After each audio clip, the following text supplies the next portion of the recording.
ഈശോ മിശിഹായ്ക്ക് സ്തുതിയായിരിക്കട്ടെ.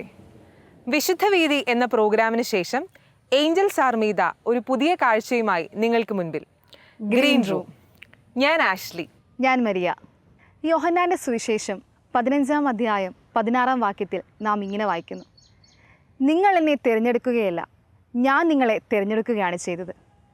നിങ്ങൾ പോയി ഫലം പുറപ്പെടുവിക്കുന്നതിനും നിങ്ങളുടെ ഫലം നിലനിൽക്കുന്നതിനും വേണ്ടി ഞാൻ നിങ്ങളെ നിയോഗിച്ചിരിക്കുന്നു. ദൈവം ഇങ്ങനെ തിരഞ്ഞെടുത്ത് നിയോഗിച്ച ചില ജീവിതങ്ങളെ നമ്മൾ പരിചയപ്പെടുന്നു.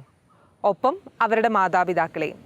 സന്യാസ ജീവിതത്തിലെ അനുഭവങ്ങളും ഇവിടെ പങ്കുവയ്ക്കപ്പെടുന്നു. ഗ്രീൻ റൂമിലേക്ക് ഏവർക്കും സ്വാഗതം.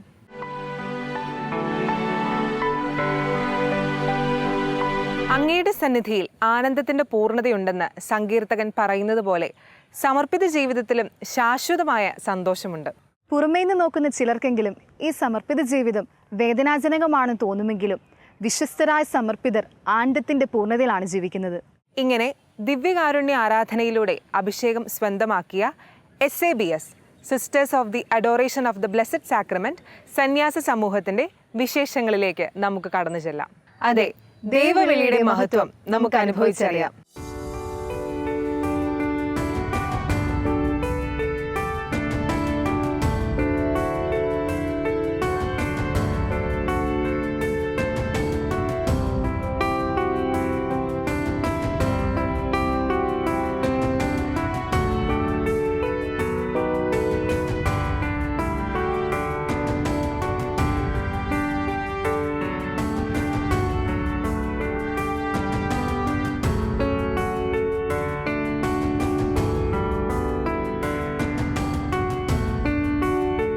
സിസ്റ്ററെ, ഞങ്ങളിവിടെ എല്ലാം ഒന്ന് നടന്ന് കാണുകയൊക്കെയായിരുന്നു. ആദ്യം നമുക്ക് സിസ്റ്ററിനെ പരിചയപ്പെട്ടിട്ട് തന്നെ തുടങ്ങാം അല്ലേ? സിസ്റ്റർ ഒന്ന് പരിചയപ്പെടുത്താവോ? ഞാൻ സിസ്റ്റർ അമല റോസ് അൻപതിൽച്ചിറ.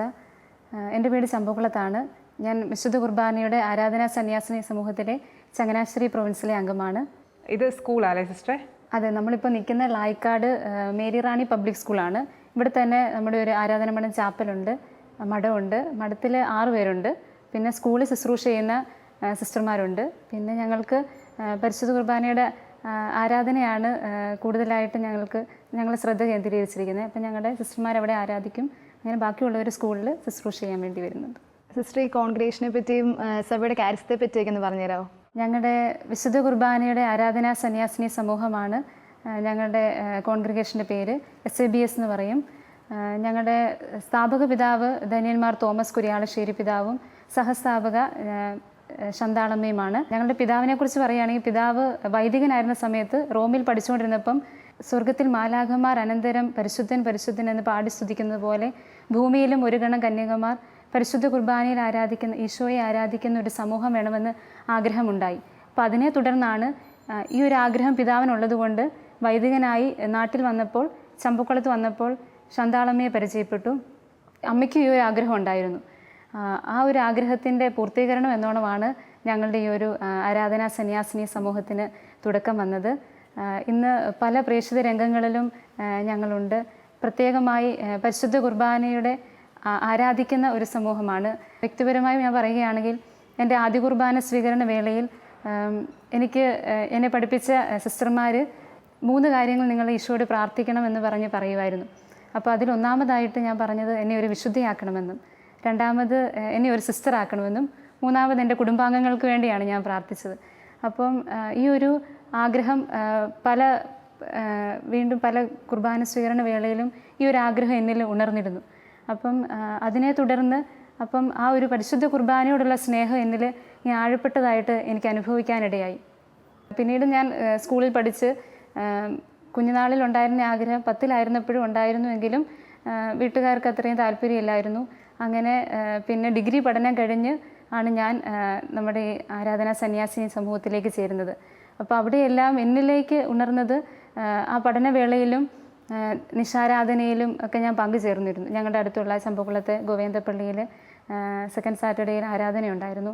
അപ്പം ആ ഒരു പരിശുദ്ധ കുർബാനയിലുള്ള ഈശോയുടെ സാന്നിധ്യത്തെ എനിക്ക് കൂടുതലായിട്ട് ഇഷ്ടമാവുകയും ആ ഒരു ഈശോയുടെ സാന്നിധ്യത്തെ അനുഭവിക്കാനായിട്ടും എനിക്ക് സാധിച്ചു. അങ്ങനെയാണ് ഞാൻ ഈ ഒരു കോൺഗ്രിഗേഷനിലേക്ക് വന്നത്.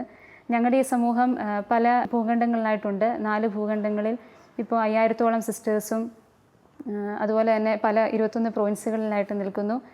ഇവിടെയെല്ലാം പരിശുദ്ധ കുർബാന കേന്ദ്രീകരിച്ചുള്ള ഒരു ആധ്യാത്മികതയാണ് ഞങ്ങൾ ജീവിക്കുന്നത്. അതുപോലെ തന്നെ വിദ്യാഭ്യാസ പ്രേക്ഷിതത്വമുണ്ട്, ആതുര ശുശ്രൂഷ രംഗത്തും അതുപോലെ തന്നെ ഇടവക പ്രേക്ഷിതത്വവും ഒക്കെ ഞങ്ങൾ ചെയ്യുന്നു. അതുപോലെ എയ്ഡ്സ് രോഗികളെ ശുശ്രൂഷിക്കാനും അങ്ങനെ വിവിധ മേഖലകളിൽ ഈശോയെ എങ്ങനെ പകർന്നു കൊടുക്കാം എന്നുള്ള ഒരു ഞങ്ങളുടെ സഭ പിതാക്കന്മാരുടെയൊക്കെ ഒരു ആഗ്രഹത്തിൻ്റെ പൂർത്തീകരണം എന്നോണമാണ് ഈ സഭയിൽ ഇപ്പം ഞാൻ നിൽക്കുന്നത്. അപ്പം അതിനുവേണ്ടി ഞങ്ങളുടെ സന്യാസിനി സമൂഹം ഏറെ പ്രാർത്ഥിക്കുകയും ദിവ്യകാരുണ്യ സ്നേഹം എല്ലാവർക്കും കൊടുക്കുവാനായിട്ട് പ്രയത്നിക്കുകയും ചെയ്യുന്നുണ്ട്. ദിവ്യകാരുണ്യ ആരാധനയിൽ കേന്ദ്രീകൃതമായൊരു പ്രേക്ഷിത സമൂഹം അല്ലേ? അങ്ങനെയല്ലേ നിങ്ങളുടെ SABS വേണേൽ നമുക്ക് അങ്ങനെ പറയാം അല്ലേ? ബാക്കിയുള്ള സിസ്റ്റേഴ്സിനെ ഒന്ന് പരിചയപ്പെടുത്താമോ? അതെ, ബാക്കിയുള്ളവരെ നമുക്ക് പരിചയപ്പെടാം.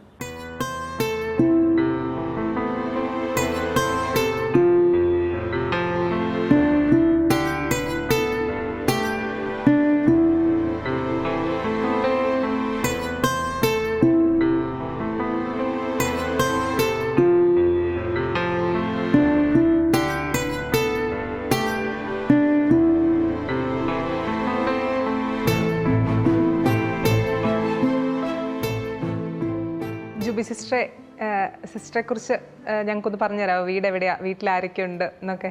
എൻ്റെ പേര് സിസ്റ്റർ ജൂബി എൽസ പനച്ചിങ്കൽ. എൻ്റെ വീട്ടിൽ പപ്പ, മമ്മി, എനിക്ക് 2 ആങ്ങളമാരാണുള്ളത്.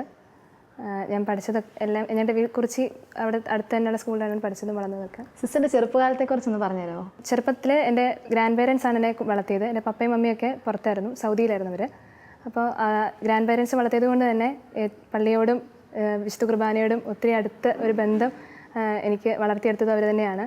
എല്ലാ ദിവസവും മുടങ്ങാതെ വിശുദ്ധ കുർബാനയിൽ പങ്കെടുക്കാൻ വേണ്ടി അവരെന്നെ കൊണ്ടുപോകായിരുന്നു. വിശുദ്ധ ബലി അർപ്പിക്കുന്നതിനോടും ദിവ്യകാരുണ്യ ഈശോയോടും ഒരു സ്നേഹം എൻ്റെ ഉള്ളിൽ വളർത്തിയെടുത്തത് ആ നാളുകളായിരുന്നു. എല്ലാവരും സ്വീകരിക്കുന്ന അപ്പം എനിക്ക് സ്വീകരിക്കണമെന്നുള്ള ഒരു വാശി, ഒരാഗ്രഹം എൻ്റെ ഉള്ളിൽ അന്നുണ്ടായിരുന്നു. അപ്പം അതെന്തുകൊണ്ടാണ് എനിക്ക് സ്വീകരിക്കാൻ പറ്റാത്തത് എന്നുള്ള ഒരു ചോദ്യം എന്നും ഞാൻ വല്യമ്മച്ചോട് ചോദിച്ച് വാശി പിടിക്കുമായിരുന്നു അതിനുവേണ്ടി. അപ്പം അത് ദിവ്യകാരുണ്യ ഈശോയാണ്, അതിനകത്ത് ഈശോ ഉണ്ട് എന്ന് അമ്മച്ചി പറഞ്ഞതാണ് എന്നെ ഏറ്റവും കൂടുതൽ ദിവ്യകാരണത്തിലോട്ട് അടുപ്പിക്കാനിടയായത്. അത് അന്ന് തൊട്ട് എൻ്റെ ആദ്യ കുർബാന ദിവസം വരെയുള്ള എൻ്റെ ഏറ്റവും വലിയ ആഗ്രഹം എന്ന് പറയുന്നത് ദിവ്യകാരുണ്യ ഈശോയെ സ്വീകരിക്കണം എന്നുള്ളതായിരുന്നു. അത് ഈശോയോടുള്ള സ്നേഹമായിരുന്നു. അതിനുശേഷം വിശുദ്ധ കുർബാന സ്വീകരിക്കുന്ന ആദ്യമായി വിശുദ്ധ കുർബാന സ്വീകരിക്കുന്ന ദിവസമാണ് എൻ്റെ അതുവരെയുള്ള ആഗ്രഹം ദിവ്യകാരുണ്യ ഈശോയെ സ്വീകരിക്കണം എന്നുള്ളതാണെങ്കിൽ അന്ന് മുതലുള്ള എൻ്റെ ആഗ്രഹം ഈശോയെ സ്നേഹിക്കണം എന്നുള്ളതായി മാറി. അങ്ങനെയാണ് ദിവ്യകാരുണ്യ ആരാധന മഠത്തിലേക്ക് വന്നത് അല്ലേ? ഞങ്ങൾ കേട്ടിട്ടുണ്ടേ സിസ്റ്റർ ചെറുപ്പം തൊട്ടേ ഭയങ്കര മിടുക്കിയായിരുന്നു. അതായത് വളരെ സെൽഫ് എക്യുപ്ഡ് ആയിരുന്നു സിസ്റ്റർ, ഡ്രൈവ് ചെയ്യുമായിരുന്നു, പിന്നെ കുംഫു പഠിച്ചിട്ടുണ്ടെന്നൊക്കെ ഞങ്ങൾ കേട്ടു. അപ്പം അതിനെക്കുറിച്ചൊക്കെ ഒന്ന് പറയാമോ? ആദ്യ കുർബാന സ്വീകരിച്ച ആ സമയത്ത് ഈശോയെ സ്നേഹിക്കണം എന്നുള്ളൊരു ആഗ്രഹം ഉള്ളിലുണ്ടെങ്കിലും എല്ലാ കാര്യങ്ങളും ഈശോയോട് ഡിപ്പെൻഡ് ചെയ്ത് ഈ വല്യപ്പച്ചനും വല്യമ്മച്ചി എന്നെ കൂടുതലും എന്താഗ്രഹവും ആദ്യം ഈശോയോട് ചോദിക്കാനാണ് എന്നെ പഠിപ്പിച്ചത്. അപ്പം അത് ഈശോയോട് ചോദിച്ച ശേഷമാണ് ഞാൻ എൻ്റെ പേരൻസിനോട് പിന്നെ ചോദിക്കുന്നത്. ആ സമയത്ത് പേരൻസ് കൂടെ അല്ലാത്തത് കൊണ്ട് നമ്മളൊരു ഫോൺ കോൾ ബന്ധമാണ് ആ സമയം വരെ. അപ്പം അവർ നാട്ടിൽ വരുന്നിടം നമ്മുടെ കൂടെ നിൽക്കാൻ വരുന്നിടം വരെയുള്ള സമയം. അപ്പം അതിന് മുമ്പ് ആദ്യം അതിപ്പോൾ ഫോൺ കിട്ടിയില്ലെങ്കിൽ ചോദിക്കാനും പറ്റത്തില്ല. അപ്പോൾ ആദ്യം തന്നെ എൻ്റെ ആഗ്രഹം കൂടുതൽ ഈശോയോടാണ് ആദ്യം പറയുന്നത്.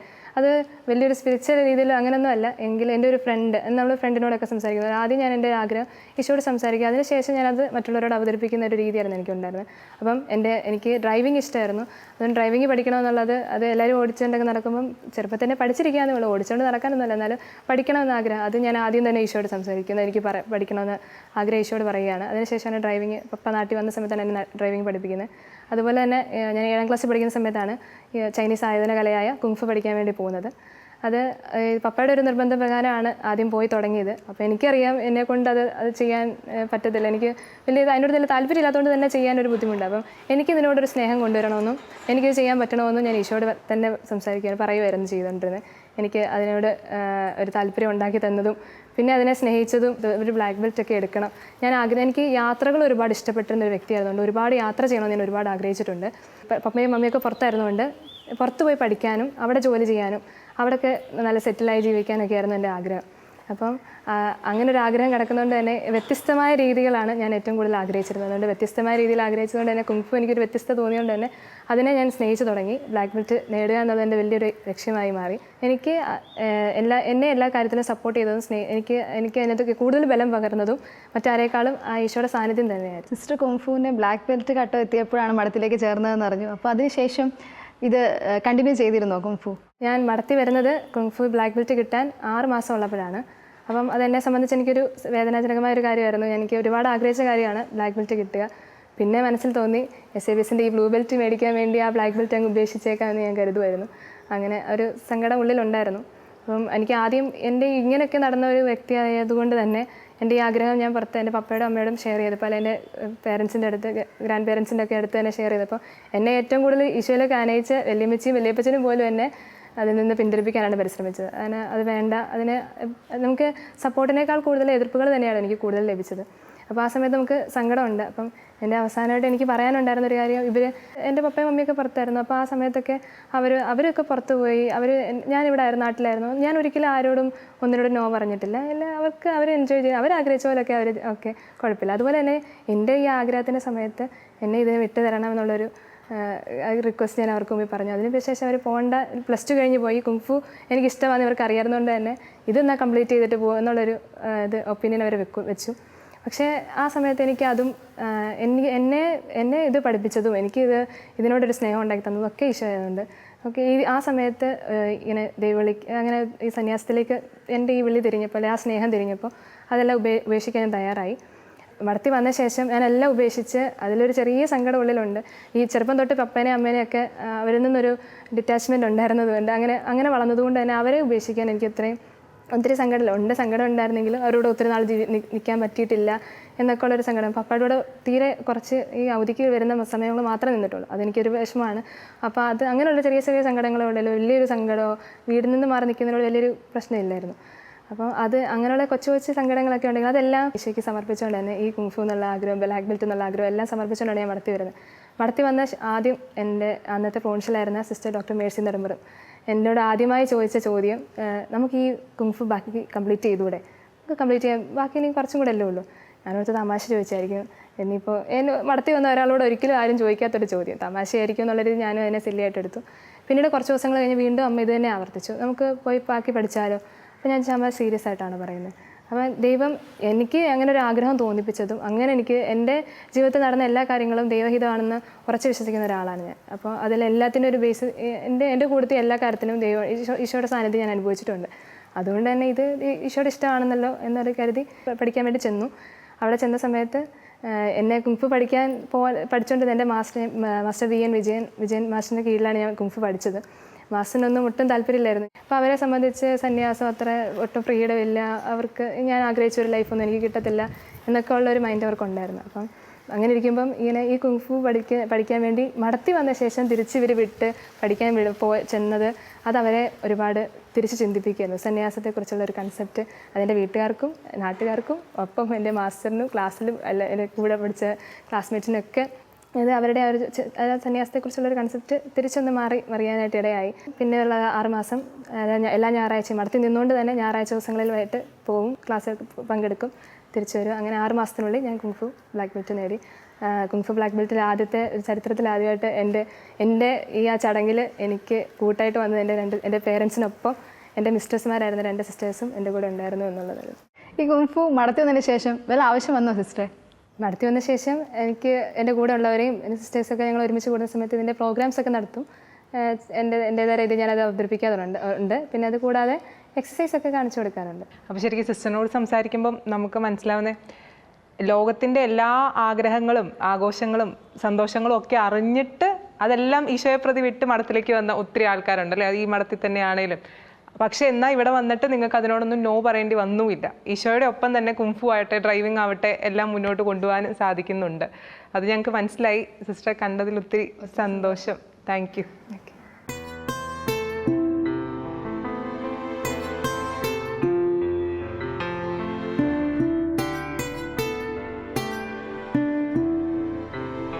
ദിവ്യകാരുണ്യ ആശ്രയിച്ച് ജീവിക്കുന്ന ഒരു സന്യാസ സമൂഹത്തെ നമ്മൾ പരിചയപ്പെട്ടു. 1-2 സിസ്റ്റേഴ്സിൻ്റെ ജീവിതാനുഭവങ്ങളും നമ്മൾ കേട്ടു. ഇപ്പം സിസ്റ്റർ അമലയുടെ ഫാമിലി നമ്മുടെ കൂടെ ഉണ്ട്. ചെമ്പക്കുളത്ത് നിന്നുള്ളൊരു ഫാമിലിയാണ്. അപ്പോൾ സിസ്റ്റർ അമലയുടെ അച്ചാച്ചനെയും അമ്മേനെയും ചേട്ടനെയും ഒക്കെ നമുക്ക് പരിചയപ്പെടാം. അവരുടെ കൂടെ കുറച്ച് സമയം ചെലവഴിക്കാം. സിസ്റ്റർ ഞങ്ങൾക്കൊന്ന് പരിചയപ്പെടുത്തി തരാമോ, വീട്ടിലാരൊക്കെ ഉണ്ടെന്നും വീട്ടുകാരെ എല്ലാം? എൻ്റെ അച്ചാച്ചൻ്റെ പേര് ടോമിച്ചൻ, അമ്മ ജോളിമ്മ. അച്ചാച്ചൻ ചമ്പക്കുളം സർവീസ് സഹകരണ ബാങ്കിൽ ക്ലർക്കായി ജോലി ചെയ്യുകയായിരുന്നു. അവിടുന്ന് റിട്ടയർ ചെയ്തു. അമ്മ ചമ്പക്കുളം സെൻറ്റ് മേരീസ് LP സ്കൂളിൻ്റെ ഹെഡ് മിസ്സസ് ആയിരുന്നു. അമ്മയെ റിട്ടയർ ചെയ്തു, രണ്ടുപേരും വീട്ടിലുണ്ട്. ഇതെൻ്റെ ചേട്ടായുടെ പേര് എബിൻ എന്നാണ്. ചേട്ടായി കൈനഗരി സെൻറ്റ് മേരീസ് ഹൈസ്കൂളിൽ അധ്യാപകനാണ്. ചേട്ടായുടെ കല്യാണം കഴിഞ്ഞു. ചേച്ചിയുടെ പേര് ശ്രുതി എന്നാണ്. അവർക്കൊരു കൊച്ചുണ്ട്, കുഞ്ഞുവാവ, പേര് ഇവ എന്നാണ്. ചേച്ചി മുഹമ്മയിലാണ് വീട്. മാന്നാനം സെൻറ്റ് ജോസഫ് സ്കൂളിൽ അധ്യാപികയാണ്. അതുകൊണ്ട് ചേച്ചി ഇപ്പം വീട്ടിലായതുകൊണ്ട് വരാൻ സാധിച്ചിട്ടില്ല. അമ്മച്ചിയോടൊരു കാര്യം ചോദിക്കട്ടെ. അമല, നല്ല പേര്. സിസ്റ്റർ അമല എന്ന് പറയുമ്പോൾ കുറച്ചുകൂടെ ചേർച്ചയുണ്ട്. അപ്പോൾ ഈ പേരിടാൻ കാരണം എന്താ? കുഞ്ഞ് വയറ്റിലായിരുന്നപ്പോൾ തന്നെ ഈശോയോട് പ്രാർത്ഥിക്കുമായിരുന്നു, എൻ്റെ ഈശോയെ ഒരു പെൺമാവയാണെങ്കിൽ മാതാവിനെ പോലെ ഒരു നല്ല അമല മനോഹരിയായ മറിയം എന്നുള്ള ആ മാതാവിനോടുള്ള ഭക്തി എന്നും ഉണ്ടായിരുന്നു. അങ്ങനെ അമ്മയോട് പ്രാർത്ഥിക്കും, അമ്മയെപ്പോലെ ഒരു നല്ല ഒരു കുഞ്ഞുമാവയെ തരണേ. പെണ്ണാണെങ്കിൽ അവൾക്ക് അങ്ങനെയാണ് അമല എന്ന പേര് പെണ്ണാണെന്ന് അറിഞ്ഞു കഴിഞ്ഞപ്പോൾ ഞങ്ങളിട്ടത്. ചെറുപ്പം തൊട്ട് തോന്നിയിരുന്നോ മകള് മഠത്തിൽ പോകുമെന്നോ അല്ലെങ്കിൽ ദൈവവിളി പിച്ചയൊക്കെ വീട്ടിലൊക്കെ സംസാരിക്കാറുണ്ടായിരുന്നോ? ചെറുപ്പത്തിലെ എന്ന് പറയുമ്പോൾ എൻ്റെ ചെറുപ്പത്തിലെ തന്നെ ഞാൻ ആഗ്രഹിച്ചിരുന്നു ഒരു സിസ്റ്ററായിട്ട് മഠത്തിൽ പോകണമെന്ന്. അതിനുവേണ്ടി പ്രാർത്ഥിച്ചിരുന്നു. എന്നാൽ ദൈവം എന്നെ കുടുംബജീവിതത്തിലേക്കാണ് വിളിച്ചത്. അതിനുശേഷം മകൾ വന്നു കഴിഞ്ഞപ്പോൾ മകളൊരു സിസ്റ്ററാകണേ എന്ന്, അല്ലെങ്കിൽ ദൈവവിളിയെക്കുറിച്ചൊക്കെ പള്ളിയിൽ അച്ഛന്മാർ പറയുമ്പോഴും ഒക്കെ അങ്ങനെ പ്രാർത്ഥിച്ചിരുന്നു. കുഞ്ഞ് ഈശോയെ നിനക്ക് ഇഷ്ടമാണെങ്കിൽ അവളെ ഒരു സിസ്റ്ററാക്കണേ എന്ന്. പക്ഷേ ഞങ്ങൾ വീട്ടിൽ അങ്ങനെ പറഞ്ഞിരുന്നില്ല, പരസ്പരം ഞങ്ങൾ പറഞ്ഞിരുന്നില്ല. മോള് സിസ്റ്ററാകണമെന്ന് ഞാനൊരിക്കലും അങ്ങോട്ട് പറഞ്ഞിരുന്നില്ല, കൊച്ചിങ്ങോട്ടും അപ്പോൾ കുഞ്ഞുനാളിലെ ഒന്നും പറഞ്ഞിരുന്നില്ല. പക്ഷേ അവളുടെ ജീവിത രീതി പ്രവർത്തനം എല്ലാം കാണുമ്പോൾ ഒരു നല്ല ആത്മീയതയിലാണ് വളർന്നു വന്നത്. എപ്പോഴും എല്ലാ ദിവസവും പള്ളിയിൽ പോകാനും കുർബാനയ്ക്ക് പോകാനും എല്ലാം മിഷനിൽ പ്രവർത്തിക്കുവാനും സൺഡേ സ്കൂളിലും യുവദീപ്തിയിലും അങ്ങനെയൊക്കെ പ്രവർത്തിക്കാനൊക്കെ നല്ല ആക്റ്റീവായിരുന്നു. അതിനോടൊക്കെ ഒരു നല്ല സഭാത്മക ഒരു ജീവിതമായിരുന്നു കുഞ്ഞ് നേരത്തെ തന്നെ നയിച്ചിരുന്നു. അതുകൊണ്ട് പിന്നെ മഠത്തിൽ പോകാമെന്ന് പറയുമ്പോൾ തന്നെ നമുക്ക് പിന്നീട് അങ്ങനെ തോന്നിയിരുന്നു, പോകുമായിരിക്കും ഇവൾക്ക് അങ്ങനെ ഒരു നല്ലൊരു മനോഭാവം ഉണ്ടായിരുന്നു കുഞ്ഞിലെ തന്നെ, ഒരു പ്രാർത്ഥിക്കുന്ന ഒരു മനോഭാവം. അപ്പോൾ ശരിക്കും നിങ്ങൾ കമ്മ്യൂണിക്കേറ്റ് ചെയ്തില്ലെങ്കിലും പ്രാർത്ഥന വഴി കണക്ഷൻ ഉണ്ടായിരുന്നല്ലേ? അമ്മ പ്രാർത്ഥിച്ചിരുന്നു, പക്ഷെ സിസ്റ്ററിനോട് പറഞ്ഞുമില്ല. അപ്പോൾ ഇതിൽ നിന്ന് ശരിക്കും നമുക്ക് മനസ്സിലാവണേ, നമ്മൾ പ്രാർത്ഥിക്കുക, തമ്പുരാൻ അത് വേണ്ട രീതിയിൽ ക്രമീകരിച്ചോളൂ എന്നല്ലേ? ഓരോരുത്തർക്കും വേണ്ട ദൈവവിളി ഈശോ ആണ് കൊണ്ടുതരുന്നത്. തമ്പുരാൻ്റെ ഒരു വലിയ പദ്ധതിയാണെന്നാണ് ഞങ്ങൾ മനസ്സിലാക്കുന്നത്. അമ്മ പറഞ്ഞാൽ ഞങ്ങൾക്ക് മനസ്സിലായി, അമ്മ കുഞ്ഞിലെ മുതൽ ഒത്തിരി ആഗ്രഹിച്ചിരുന്നു മഠത്തിൽ പോകാൻ. പക്ഷെ അമ്മയെ ദൈവം വിളിച്ചത് കുടുംബജീവിതത്തിലേക്കായിരുന്നു. എന്നാൽ അമ്മയിലൂടെ ഒരു നല്ല സിസ്റ്ററിന് ഇന്ന് സഭയ്ക്കും സമൂഹത്തിനും കിട്ടിയിരിക്കുകയാണ്. അതിൽ കുടുംബം ഒത്തിരി സന്തോഷിക്കുന്നു. നിങ്ങളുടെ സംസാരത്തിൽ നിന്നൊക്കെ നമുക്ക് മനസ്സിലാവുന്നുണ്ട്. ഞങ്ങൾക്കതിൽ ഒരുപാട് അഭിമാനമുണ്ട്. മോളൊരു സിസ്റ്ററായതിൽ അഭിമാനവും സന്തോഷവും ദൈവത്തിന് നന്ദിയും പറയുന്നു. അച്ചാച്ചനും സിസ്റ്ററും ഭയങ്കര കൂട്ടായിരുന്നു എന്ന് ഞങ്ങൾ കേട്ടു. അപ്പം പഠിത്തം കഴിഞ്ഞപ്പം സിസ്റ്റർ ആവാൻ പോവാന്ന് പറഞ്ഞപ്പം അച്ചാച്ചൻ്റെ പ്രതികരണം എങ്ങനെയായിരുന്നു? അല്പം ബുദ്ധിമുട്ടുണ്ടായിരുന്നു. അപ്പോൾ പറഞ്ഞു 10ാം ക്ലാസ് കഴിഞ്ഞാലേ ഉള്ളൂ, +2 കഴിഞ്ഞിട്ട് പോകാമെന്ന് പറഞ്ഞു. +2 കഴിഞ്ഞപ്പോഴത്തേക്ക് നിർബന്ധിച്ചപ്പം ഡിഗ്രി കഴിയട്ടെന്ന് പറഞ്ഞു. ഡിഗ്രി കഴിഞ്ഞപ്പോൾ പറഞ്ഞു PG കഴിഞ്ഞിട്ട് പോകാമെന്ന് പറഞ്ഞു. PGക്ക് പോയില്ല. അതിനുമ്പോൾ ഡിഗ്രി കഴിഞ്ഞപ്പോഴേ പുള്ളി പോകാൻ തയ്യാറായി. പൂർണ്ണമായിട്ടും അങ്ങ് ഞങ്ങൾ സമ്മതിച്ചു. അച്ചാച്ചന് തോന്നിയായിരുന്നോ പോവും? ഇങ്ങനെ ഉറച്ച തീരുമാനമായിരുന്നു 10ാം ക്ലാസ്സിൽ? പോകുന്നൊരു ഉറപ്പൊന്നും ഇല്ലായിരുന്നു. പിന്നെ പോകാമെന്ന് പറഞ്ഞു. പിന്നെ അതിനോട് യോജിച്ചങ്ങ് പോയി. പൂർണ്ണമായിട്ട് വിട്ടുകൊടുത്തല്ലേ? ചേട്ടായി, കുഞ്ഞുനാൾ മുതലേ നിങ്ങൾ രണ്ടുപേരും എല്ലാ കാര്യങ്ങളിലും ഒന്നിച്ചായിരുന്നല്ലോ. അപ്പോൾ ഒരു പെട്ടെന്ന് സിസ്റ്റർ മഠത്തിലേക്ക് പോയപ്പോൾ ചേട്ടായിക്ക് എന്താ മനസ്സിൽ തോന്നിയത്? സിസ്റ്ററിനെ ഒരുപാട് മിസ് ചെയ്തിരുന്നോ? തീർച്ചയായിട്ടും എനിക്ക് വിഷമമുണ്ടായിരുന്നു. അതുപോലെ തന്നെ മിസ് ചെയ്തു. കാരണം കുഞ്ഞുനാൾ മുതൽ സ്കൂളിൽ പഠിച്ചപ്പോൾ മുതലേ ഇങ്ങോട്ട് എല്ലാ ദിവസവും കാര്യങ്ങൾ ഷെയർ ചെയ്തുകൊണ്ടിരുന്ന ഒരാളായിരുന്നു പെങ്ങൾ. അതുകൊണ്ട് തന്നെ പെട്ടെന്ന് പോയപ്പോഴത്തേക്ക് ഒരു വിഷമമുണ്ടായി. സ്കൂളിൽ ഒന്നിച്ച് പോയിക്കൊണ്ടിരുന്നു. അതുപോലെ തന്നെ പിന്നെ അങ്ങോട്ട് സൺഡേ സ്കൂളിൽ ഒന്നിച്ച് പോയി, പള്ളിയിൽ പോകുന്ന ഒന്നിച്ചായിരുന്നു. അതുപോലെ തന്നെ യുവദീപ്തിയിൽ വരെ ഞങ്ങൾ ഒന്നിച്ച് പ്രവർത്തിച്ച് ഒരു ഭരണസമിതിയിലൊക്കെ ഉണ്ടായിരുന്നതാണ്. അപ്പോൾ അതിനൊക്കെ ശേഷം പെട്ടെന്ന് കാര്യങ്ങൾ പറയാൻ ഒരാളില്ല വന്നപ്പോൾ ഒരു വിഷമം ഉണ്ടായി. പക്ഷേ എങ്കിലും എനിക്ക് ഒരു അത്ഭുതമൊന്നും അല്ലായിരുന്നു. കാരണം പെട്ടെന്ന് മഠത്തിൽ പോകണമെന്ന് അമല പറഞ്ഞപ്പോൾ എനിക്കത് അത്ഭുതമായിട്ട് തോന്നിയില്ല. കാരണം അമലയുടെ ആ ഒരു പ്രവർത്തന രീതി അങ്ങനെ ആയിരുന്നു. കുഞ്ഞിലെ മുതൽ സ്വഭാവം, പള്ളിയിൽ പോകുന്നു, പ്രാർത്ഥിക്കുന്നു, അല്ലെങ്കിൽ മറ്റുള്ളവരെ സ്നേഹിക്കാനും സഹായിക്കാനൊക്കെ ഉള്ള മനസ്സ്. അതുകൊണ്ട് തന്നെ അതൊരു അത്ഭുതമല്ലായിരുന്നു. പിന്നെ എനിക്ക് പോയപ്പോൾ നമുക്ക് സ്വാഭാവികമായിട്ടുണ്ടാകുന്ന ഒരു വിഷമം അതുണ്ടായി. പിന്നെ അതുപോലെ തന്നെ സ്കൂളിൽ അല്ലെങ്കിൽ ഞാൻ കോളേജിൽ പോകുമ്പോൾ എൻ്റെ കോളേജിലെ ടീച്ചേഴ്സ് ഉൾപ്പെടെ സുഹൃത്തുക്കൾ ഉൾപ്പെടെ എന്നോട് ചോദിച്ചിട്ടുണ്ട്, എന്തുകൊണ്ട് പെങ്ങളെ മഠത്തിൽ വിട്ടു, അതങ്ങനെ ഒരു ഇച്ചിരി ബുദ്ധിമുട്ടുള്ളൊരു ജീവിതമല്ലേ, എന്തിനു വേണ്ടി വിട്ടു എന്ന് ചോദിച്ചപ്പോൾ എനിക്ക് പൂർണ്ണമായിട്ടും നോ പറയാൻ തോന്നിയില്ല എന്ന് തന്നെ ഞാൻ അവരോട് പറഞ്ഞു. കാരണം അതൊരു ദൈവികമായ വിളിയാണ്, ദൈവവിളിയാണ്. കാരണം അമല ആ ഒരു ജീവിതത്തോട് പൂർണ്ണമായിട്ടും യോജിക്കുന്ന ഒരാളാണെന്ന് എനിക്ക് തോന്നിയിരുന്നു എനിക്ക് മനസ്സിൽ. അതുകൊണ്ട് ഞാൻ അതിനോട് സമ്മതിച്ചു. പൂർണ്ണമായിട്ടും അത് എനിക്ക് താല്പര്യമായിരുന്നു. അതുകൊണ്ടാണ് നോ പറയാഞ്ഞതെന്നാണ് ഞാൻ എല്ലാവരോടും പറഞ്ഞത്. അപ്പം അപ്പനെയും അമ്മനെയും പോലെ ചേട്ടനും കട്ട സപ്പോർട്ടായിരുന്നു അല്ലേ? പൊക്കോളം പറഞ്ഞിട്ട് ചേട്ടനത് കുറച്ചുകൂടെ അംഗീകരിക്കാൻ പറ്റിയല്ലേ ചേട്ടായിക്ക് അത് ആക്സെപ്റ്റ് ചെയ്യാൻ? തീർച്ചയായിട്ടും. കാരണം ആ സ്വഭാവം അറിയാവുന്നതുകൊണ്ട് തന്നെ, ആ ഒരു ക്യാരക്ടർ കുഞ്ഞിലോട്ട് കണ്ട് വളർന്നതുകൊണ്ട് തന്നെ ഈ ഒരു ജീവിതത്തോട് വളരെ അനുയോജ്യമായ വ്യക്തിയാണ് അമല എന്ന് എനിക്ക് തോന്നിയിരുന്നു. അതുപോലെ തന്നെ നമുക്കറിയാം, അച്ഛൻ്റെ ഞങ്ങളുടെ പെങ്ങന്മാർ 2 പേര് സിസ്റ്റേഴ്സാണ്. അവരുടെയൊക്കെ പ്രാർത്ഥനാ സഹായം വഴി കുടുംബത്തിന് ഒരുപാട് വളർച്ച മാത്രമേ ഉണ്ടായിട്ടുള്ളൂ. അതുകൊണ്ട് തന്നെ മറ്റൊരാളും കൂടെ പോകുമ്പോൾ നമ്മുടെ കുടുംബത്തിന് അനുഗ്രഹം മാത്രമേ ഉണ്ടാവൂ എന്ന ബോധ്യം എനിക്കുണ്ടായിരുന്നു. അത് ഈ അടുത്ത കാലത്ത് അതിൻ്റെ ഒരു വളരെ പോസിറ്റീവായിട്ട് കാര്യം സംഭവിക്കുകയും ചെയ്തു. കാരണം ഞങ്ങളുടെ ജീവിതത്തിൽ എൻ്റെ കല്യാണം കഴിഞ്ഞ് വൈഫ് പ്രഗ്നൻ്റായി 3 മാസത്തിന് ശേഷം ബെഡ് റെസ്റ്റ് എടുക്കേണ്ട ഒരു അവസ്ഥ വന്നു പിന്നീട് അങ്ങോട്ട്. അപ്പോൾ പ്രാർത്ഥനാ സഹായം ഒന്നുകൊണ്ട് മാത്രമാണ് എല്ലാം വിജയകരമായിട്ട്, അതായത് നോർമൽ ഡെലിവറി നടന്നു, ഒരു പെൺകുഞ്ഞ് ജനിച്ചു. അതിനൊക്കെ കാരണം ഇവരുടെയൊക്കെ പ്രാർത്ഥന കൊണ്ട് മാത്രമാണെന്നാണ് ഞാനും ഉറച്ചു വിശ്വസിക്കുന്നത്. ഇത് ശരിക്കും ഒത്തിരി പേർക്ക് ചേട്ടായി ഒരു മാതൃകയാണ്. കാരണം അപ്പേനെയും അമ്മേനെയും പോലെ തന്നെ അനിയത്തിമാരെയൊക്കെ വിട്ടുകൊടുക്കാൻ ഒരു വിഷമം ഉണ്ടാവുമല്ലോ. പക്ഷേ ഈശോയുടെ ഇഷ്ടം അനുസരിച്ചു. അതുപോലെ തന്നെ ചേട്ടായി പറയുന്നത് വീട്ടിലേക്കുള്ള ഒരു വലിയ പ്രാർത്ഥന സപ്പോർട്ടിൻ്റെ ഒരു സ്രോതസ്സും കൂടിയാണ് അല്ലേ സിസ്റ്റർ അമല എന്ന് പറയുന്നത്. അപ്പം അത് നമുക്കും ഒരു വലിയ ഇൻസൈറ്റാണ് തരുന്നത്. ദൈവം പൂർണ്ണമായും തിരഞ്ഞെടുത്ത ഒരു വ്യക്തി എന്ന് മാത്രം നമുക്ക് പറയാനായിട്ട് സാധിക്കുകയുള്ളൂ. സിസ്റ്റർ ഇപ്പോൾ കുടുംബത്തോടൊപ്പം ഇല്ലെങ്കിലും ആത്മീയമായി സിസ്റ്ററിൻ്റെ ആ ഒരു പ്രാർത്ഥന ഇന്നും കുടുംബത്തോടൊപ്പം ഉണ്ടല്ലേ? എങ്ങനെയാണ് സിസ്റ്ററിൻ്റെ പ്രാർത്ഥന അനുദിന ജീവിതത്തിൽ നിങ്ങൾക്ക് ശക്തി വരുന്നത്? നമ്മുടെ ജീവിതത്തിൽ ഓരോ രോഗാവസ്ഥയിലും അല്ലെങ്കിൽ തന്നെ ഓരോ ദിവസവും മുന്നോട്ട് നീങ്ങുന്നത് ഇവരുടെയൊക്കെ പ്രാർത്ഥനാ സഹായം കൊണ്ടാണ്. അത് ഞങ്ങൾ അതിൽ ഉറച്ച് വിശ്വസിക്കുകയും ചെയ്യും. ചേട്ടാ ഇപ്പം പറഞ്ഞപ്പം ഞാൻ ഓർക്കുകയായിരുന്നു, അച്ചാച്ചന് 28 വർഷമായിട്ട് പല അസുഖങ്ങളുണ്ട്.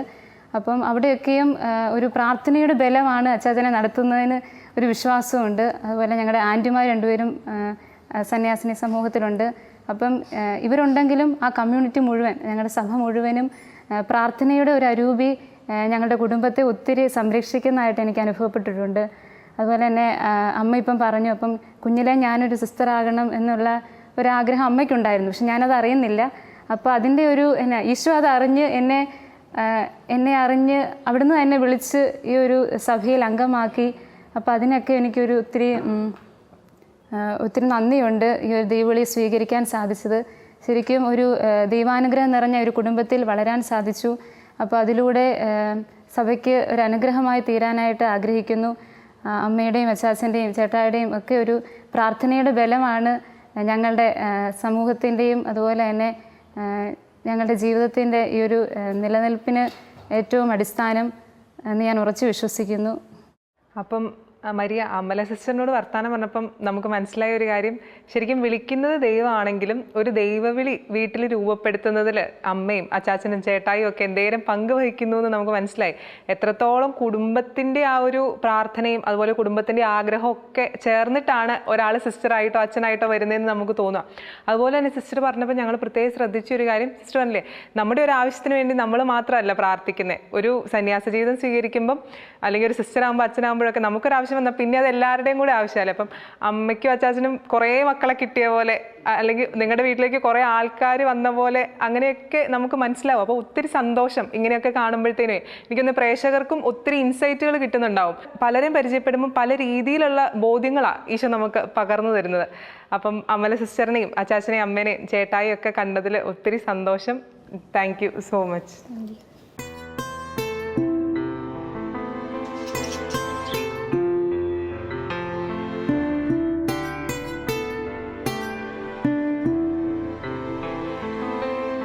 നമ്മുടെ കൂടെ ഉള്ളത് സിസ്റ്റർ മേഴ്സി മാന്തുരത്തിൽ. സിസ്റ്റർ 58 കൊല്ലമായി സന്യാസ ജീവിതത്തിലേക്ക് പ്രവേശിച്ചിട്ട്. 29 കൊല്ലം സിസ്റ്റർ BK കോളേജ് അമലഗിരിയിൽ പഠിപ്പിക്കുമായിരുന്നു. മാത്സ് ഡിപ്പാർട്ട്മെൻറ്റിൻ്റെ HOD ആയിരുന്നു സിസ്റ്റർ. സിസ്റ്റർക്ക് ഒത്തിരി പ്രത്യേകതകളുണ്ട്. സിസ്റ്റർ കീബോർഡ് വായിക്കും. ഇപ്പോഴും സിസ്റ്റർ പിള്ളേരെ കീബോർഡ് പഠിപ്പിക്കും.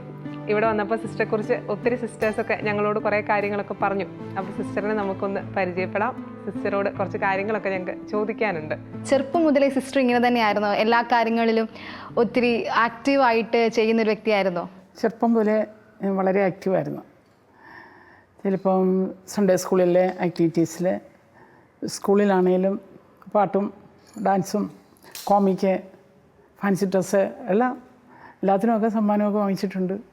അങ്ങനെ വളരെ ആക്റ്റീവായിട്ടാണ് സ്കൂൾ ലൈഫ് കഴിഞ്ഞത്. അപ്പം അങ്ങനെ അതേ ആ ഒരു ആക്റ്റീവ് രീതി തന്നെയാണല്ലേ മഠത്തിലോട്ട് വന്നത്? അതെ, സന്തോഷം കളയണ്ടല്ലോ, എന്തിനാ, സന്തോഷത്തോടെയാണ് സന്യാസത്തിലേക്ക് വന്നത്. ഒരു കാര്യം ചോദിച്ചോട്ടെ, ഇപ്പം ചിലർക്കൊക്കെ എന്ന് പറഞ്ഞാൽ ചെറുപ്പം തൊട്ടേ സിസ്റ്റർ ആവണം എന്നിങ്ങനെ ആഗ്രഹിച്ച് വരുന്നവരുണ്ട്. ചിലർക്ക് എന്തെങ്കിലും ഒരു പ്രത്യേക ഇൻസ്റ്റൻസോ അല്ലെങ്കിൽ ആരെങ്കിലുമൊക്കെ കണ്ട് മഠത്തിലേക്ക് വരുന്നവരുണ്ട്. സിസ്റ്ററുടെ ജീവിതത്തിൽ എങ്ങനെയായിരുന്നു?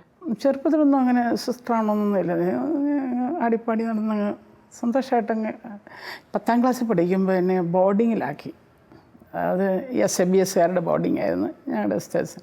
അപ്പോൾ ഞങ്ങളുടെ ഒരു സിസ്റ്റർ ബോർഡിങ്, ഞങ്ങളെ പഠിപ്പിക്കുന്ന സിസ്റ്റർ തന്നെ ബോർഡിങ്ങിൻ്റെ ചാർജുമായിരുന്നു.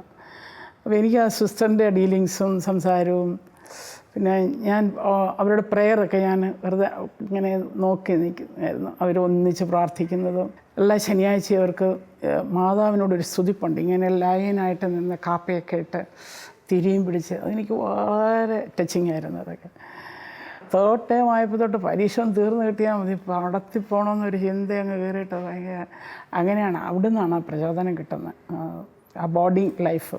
അപ്പോൾ ദൈവവിളി ഒത്തിരി സ്നേഹിച്ച് കടന്നു വന്നൊരു വ്യക്തിയാണ്, ഇഷ്ടപ്പെട്ടു വന്ന. അതെ അതെ. സിസ്റ്ററെ, ഇത് നമ്മുടെ നിത്യാരാധന മഠമാണല്ലോ.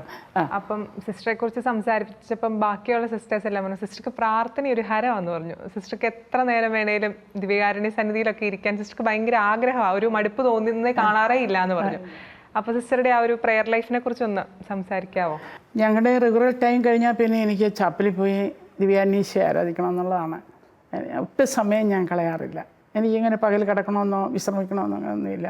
എൻ്റെ റെഗുലർ ടൈം, എല്ലാവർക്കും റെഗുലറായിട്ടൊരു ആരാധന സമയം വെച്ചിട്ടുണ്ട്. എൻ്റെ സമയം 2:03.